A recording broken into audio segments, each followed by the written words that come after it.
Grand cinéphile et petit génie du cinéma postmoderne, Quentin Tarantino a souvent puisé dans ses films préférés pour trouver son inspiration.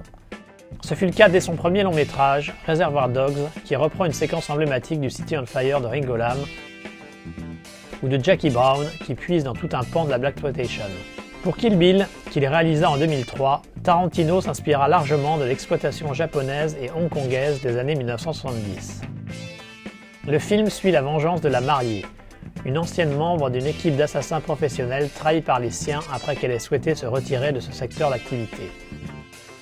Avec sa galerie de personnages bien trempés, son ambiance à la cool et ses scènes d'action énergiques et inventives, Kill Bill fait partie des films les plus distrayants de son auteur.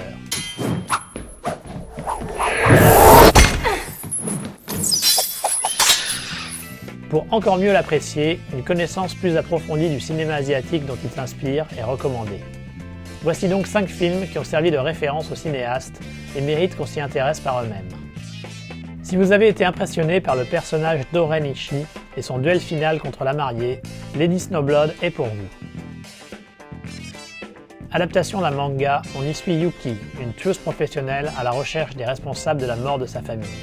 Lady Snowblood, c'est Meiko Kaji, une chanteuse qui devint durant les années 1970 une des reines de l'exploitation locale grâce à son intensité et son charisme naturel. Le film, réalisé par Toshiya Fujita, représente ce que le cinéma japonais d'exploitation était capable de faire de mieux durant la décennie par l'inventivité de sa réalisation, le jusqu'au-boutisme de ses intrigues et le magnétisme de ses personnages. Pas étonnant que cela ait fait une forte impression sur l'ancien gérant de vidéoclub.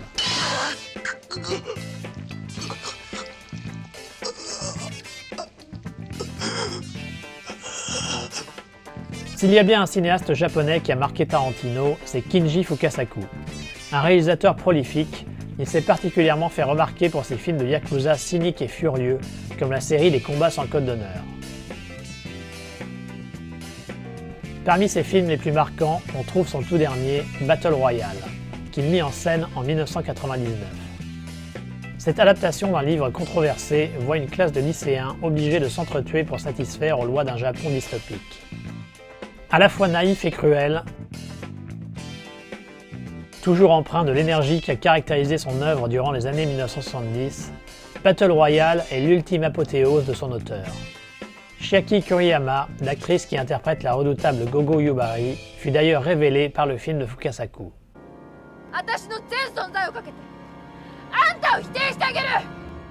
Le rôle d'Hattori Hanzo, l'armurier qui aide la mariée dans sa quête de vengeance, est joué par Sonny Chiba.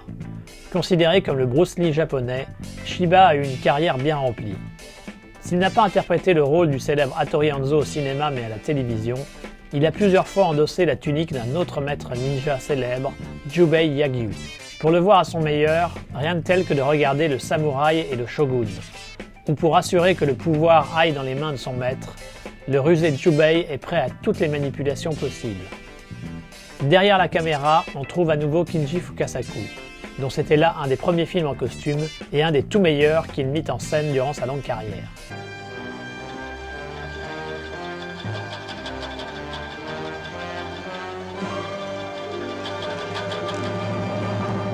Si le cinéma nippon est celui qui domine Kill Bill en termes d'influence, le cinéma hongkongais arrive juste après. C'est par exemple le cas du Kickboxer, que le réalisateur coréen Jong Chung-hwa réalisa pour la Shaw Brothers en 1972. Ce très sympathique film de kung-fu, traitant de lutte d'école d'arts martiaux, fut le premier film du genre à connaître le succès aux États-Unis, un an avant Bruce Lee. Tarantino en reprit un des éléments les plus marquants. Le motif sonore et le travelling qui accompagne l'utilisation de la technique la plus redoutable de son héros, qui donna son titre à la version française, La main de fer.